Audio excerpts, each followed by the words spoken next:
Good day everyone, my name is CARDIOVASCULAR Jr. and student nurse from Davao Business College under the group of 93, section 11N. And today, I am going to perform a routine demonstration for cardiovascular system assessment. So, the cardiovascular system is a system of your body that supplies oxygen and nutrients which are needed to our daily activities. So, doing a cardiovascular system assessment will help us identify factors that could affect our cardiovascular health, such as high blood cholesterol, hypertension, diabetes, and some other stuff that's both common and uncommon. So, prior to performing the procedure, review the client's medical record and check the doctor's order for to perform the assessment. Second, to determine the scope of assessment needed, prepare the necessary equipment, and also I already perform hand hygiene and apply gloves as needed, and observe other appropriate infection prevention procedures. So for this assessment, we'll be needing a rectangular card and also a aerobic to measure and a jugular venous to measure a jugular venous pressure.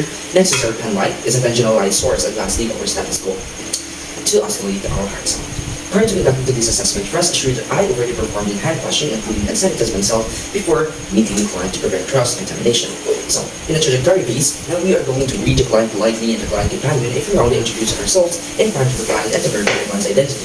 Also, ask the client who would like to be called during the assessment to establish rapport with the client. So, also we are going to explain to the client the procedure and how she or he can participate during the assessment, provide the client's opportunity to clarify, ask, or raise any concern, and to ensure the client's comfort, privacy, and confidentiality, treat the client's body as needed throughout the assessment. Also, inquire if the client has any existing history of cardiovascular problems, as well as lifestyle habits that are risk factors for cardiac problem. So, good evening, ma'am. My name is CARDIOVASCULAR Jr. and today I will be your student. So, can you please state your name? Oh, my name is Joanna Marie. So, your age? 18. And your birthday? Okay, I'm going to write that down. So, now, I want you to know if what is your complication of your heart. Do you have any relative that has a problem of a heart problem? Like heart attack or anything else? So, do you feel any, every time you can palpitate or something like that? Or you have a problem in your breathing problem? How about headache, some common symptoms? Okay, now, so, okay ma'am, so all the information that will be gathered during this assessment will remain confidential between me, your assigners, and your attending physician. And ma'am, you will be the client, and rest assured that you should need to worry. So do you have any questions, ma'am, before we conduct the assessment? So I already closed the curtains, and during the assessment, I want to know if the client's comfortable. Ma'am, are you comfortable with all your positions? Okay. If you have any clarifications, please raise any concerns. Okay. Now I am starting with the jugular veins and assessment of the neck vessels. With the assessment of the jugular veins, inspection of these vessels can provide information about the blood volume and pressure in the right side of the vein of the heart. Now, stand at the right side of the client and position the client's spine with the head of the bed elevated about between 30 and 45 degrees, making sure that the head and torso are on the same plane. Then instruct the client to turn the head slightly to the left and show tangential line source on the neck so far as to now notch an area around the clavicles to observe the pulsations and shadows. Okay. I will elevate the neck. Please allow me slightly to the side.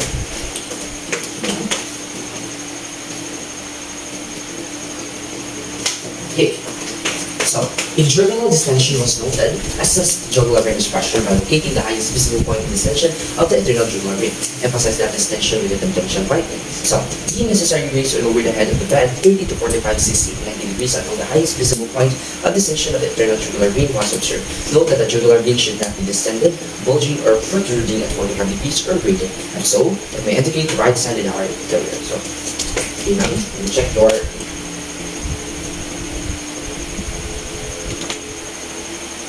Okay, so measuring the vertical distance in centimeter above the sternal ankle by expanding along the rectangular object or a card horizontally from this point and a centimeter ruler vertically rather from the sternal angle, making an exact right angle. Then I will be measuring using the roller and the card. Repeat. I will repeat it into the other side.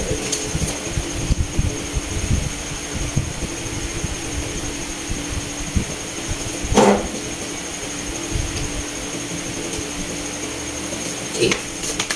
So, with the head of the bed still lightly, I will be assessing the carotid arteries. The bed slightly elevated at the V side.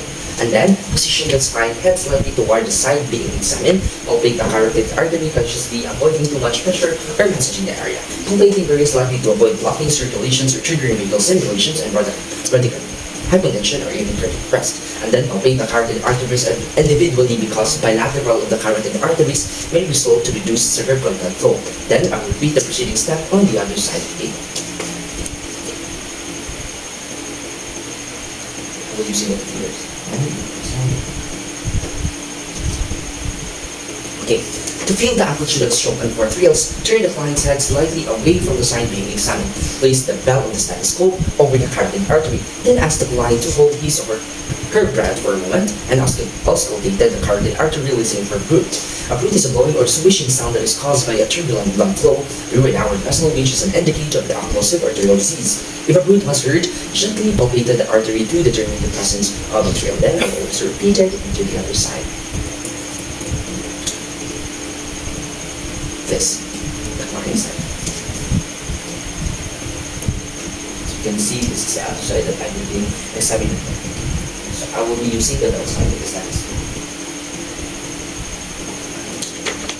So okay, for the inspection and palpation, begin with a general section of the chest wall in women.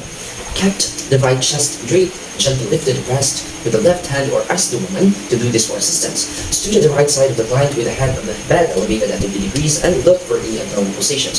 Show a tangential light across the chest wall over the cardiac apex to make these movements more visible. And then I will look for any pulsation symmetry, movement, contractions, or heaves. So heaves are strong upward thrust of the chest. So simultaneously inspected the pericardium with the pulsation while palpating aortic area, pulmonary area, tricuspid area, and apical area. First, we are going to palpate for heaves and lifts using the palm and or pulled finger pads flat or obliquely against the chest. And then I will put my hand to the chest using my fingers center of the chest element.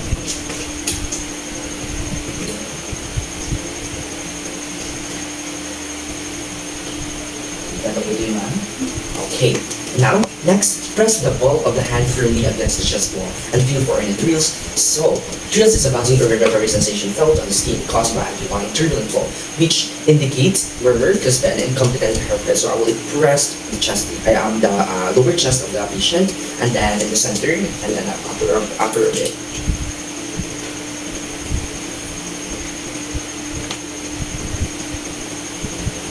So, palpating in the ankles using finger pads flatly or obliquely in the body surface from the aortic area or pulmonary area and tricuspid area.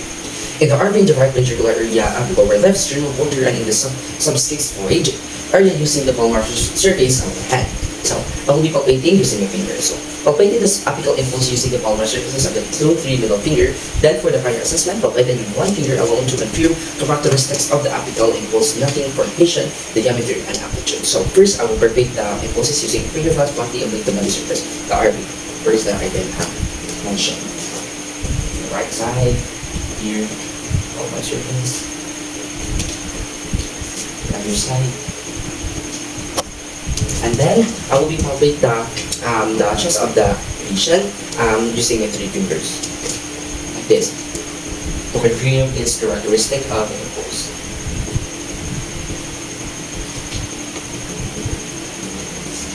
Okay. If unable to palpate the apical impulse with the patient's spleen, reposition the patient's dural partly onto the left side, lateral side, palpated again using the palmar surface of mouthpiece. And also the several fingers. If still unable to palpate, ask the patient to exhale fully and stop breathing for a few seconds and palpate again while patient maintains to be partly facing his left side. So I'm gonna ask the patient to inhale and extend and hold. Okay? Inhale, exhale, okay, then hold. And then I will be inspected and palpated of the epigastric area at the base of the sternum or abdominal aortic pulsation. So this time I will be palpating more abdomen area.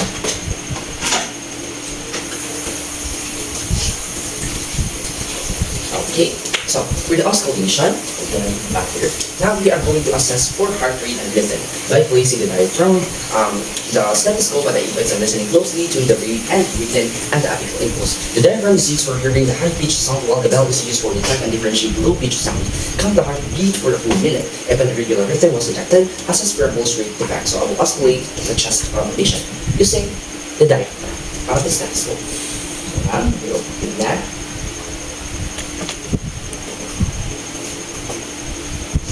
Maybe we need to find the apex part.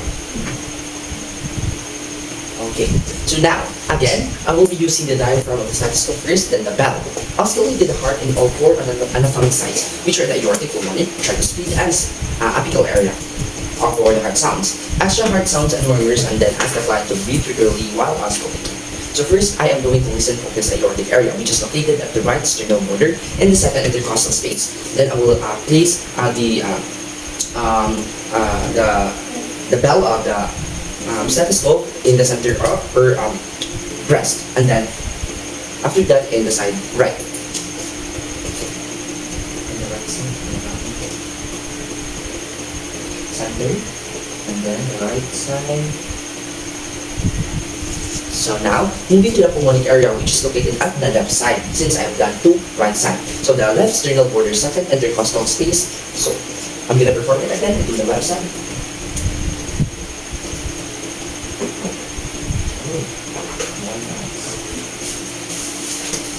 Okay, now for the tricuspid, which is found at the left sternal border or intercostal space, and for the apical area, which is located at the fifth intercostal space, mid-clavicular.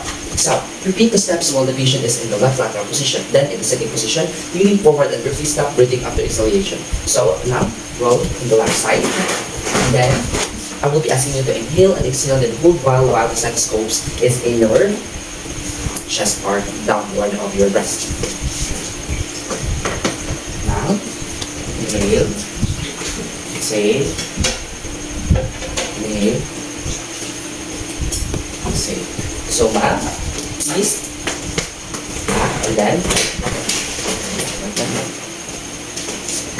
slightly lean forward, and then I do so now.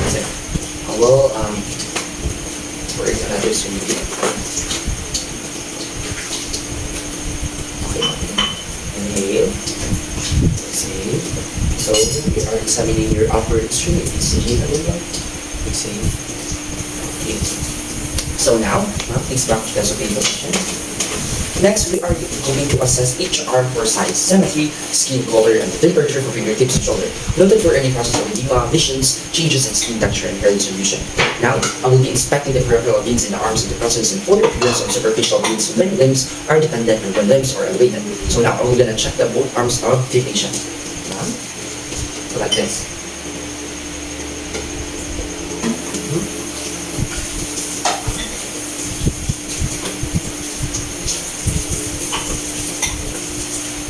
Okay, so the temperature is warm, the skin color is consistent, no venous patterns, and no lesions or any signs of edema. And nail bed are pinkish and no clotting.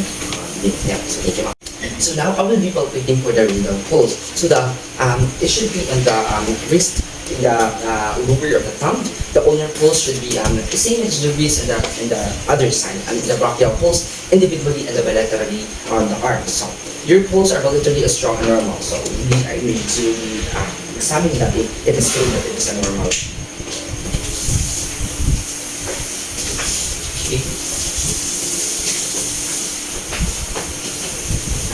So, and now assessing your capillary, we feel to check for the blood flow through peripheral tissue. So I need to check the capillary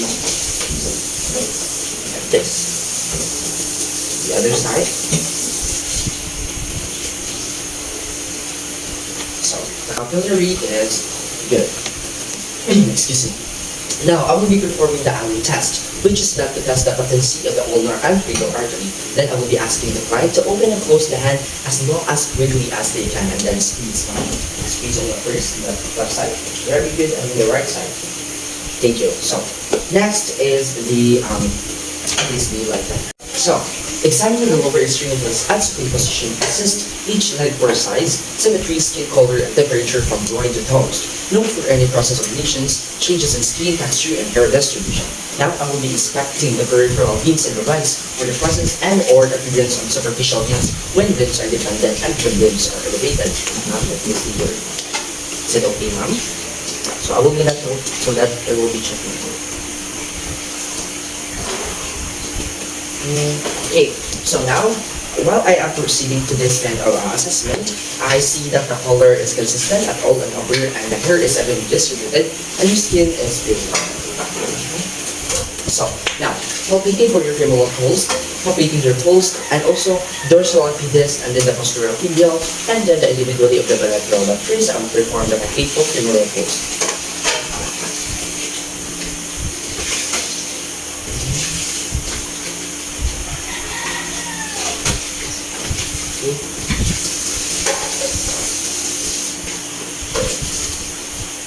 Should be on the legs. Okay, and then assess the peripheral hygiene for signs and auscultation, the varicositis, and thrombolysis. Expected the cause for ulcerations, varicosities, redness, and swelling over the vein side. Then, I will be palpating the clubs for firmness or tension of the muscle, the presence of edema over the dorsal of the foot, and for those localized form. Push the clubs from side to side to test the convenience. So, now, whoever is expecting, whether you are I'm so sorry for that. Dorsal, that's your foot. Back to that, so take position back. Like this. So, as I can see, there are no lesions, ulcerations, and edema, or swelling, or venous spasm, or varicosities, and any palpating or feelings of tension. So, now, firmly dorsiflex the client's foot while supporting the entire leg in extension. And then this is the Holland stance, or how the client stand or walk. Now, I'm going to do the Holland stance for the dorsiflexion test, which is procedure to assess the deep vein trembling. So now, assess the capillary field for both legs, and repeat the preceding step to the other legs. Now, I will assess your legs in the legs extension.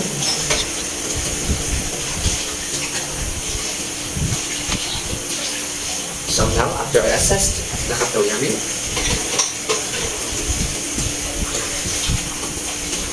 then assess again, and then the capillary. So, the summary and closing phase. Now we're already almost done now. Before the client assessment was done, if deemed necessary, assess the client to change both, reposition the client comfortably sitting, and also the summarize of the information obtained during the working phase and discuss findings to the client.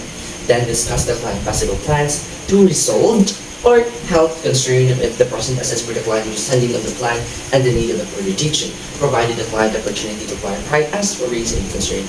Thank the client for his cooperation or her cooperation, and review the assessment politely done after care performed hand hygiene consent. Now, documented finding in the client record using printed or electronic forms or checking lists supplemented by narrative notes when provided. So, ikat balik ko dito sa video on. So the summary and the closing phase. So as you can see, we're almost done. So I will be informing my client assessment was done. If deemed necessary, assess the client to change clothes, reposition the client comfortably sitting in chair. But first, I will be asking the client if the client would like to change clothes. Ma'am, would like to change your clothes? Ma'am, please back to your proper position where you're comfortable at, elevated, and then elevated. That. So, for the information, I will be summarize all the information obtained during the working phase and discuss findings to the client. Then discuss to the client possible plans to resolve health concerns. If present, assess for the client understanding the plan and need for further teaching, provided the client the opportunity to clarify or ask if there is any concern. Then, lastly, thank the client for his cooperation or her cooperation and intended assessment politely. Done after care, perform hand hygiene. Then, document the findings in the client record using printed or electronic forms or checklist supplemented by the narrative notes when appropriate. So, hello ma'am. So, maybe I will check here. So, we are done now. So, with the assessment of your cardiovascular system, and just to sum up everything that we're concerned. So, upon your auscultation of your lab, I've been putting here that no swashing, no blowing sounds, and also the pulses are equally strong, which means it is normal. And I've been documented here that there are no trills. And I've been noted here that your jugular venous pressure is at 6 centimeters. And upon assessment of your chest lung, the whole of your heart, so the chest movement is symmetrical, no retractions, and no creaks or trills. And next, your pulsation or vibration are palpated in the areas of the apex. And then your left sternum border or base of the heart, I've been recording here that it is you have a 75 beats per minute with regular rhythm. So upon the assessment of your upper and lower extremities, your arms, and bilaterally symmetric with minimal variation in the size shape, the edema there is no prominent venous artery. So the skin is warm, the porous man, the capillary refill is good, and radial pulse and ulnar pulse here, your brachial pulse are bilaterally strong and irregularly damp. That is a very normal map. So, and upon performing the Stalin test, I've been this is really good. And upon examining your legs, ma'am, your hair is evenly distributed, and the skin is warm, and no signs of edema. And that's good to hear for you, ma'am. So, and also there's no lesions. So, swelling, the atrophy, your polyteal pulse, and your dorsal, ma'am, and your posterior also, it is normal. It is quite strong. And lastly, I just suggest that maybe you should maintain your healthy lifestyle and minimizing your overloaded work if there are time. Of course, you need to give some time to make your health in a good condition. So that's it, ma'am. I don't see anything problem with my documentation. So thank you for the assessment. So again, I am Cardiovascular Jr., a student nurse from Double Doctors College.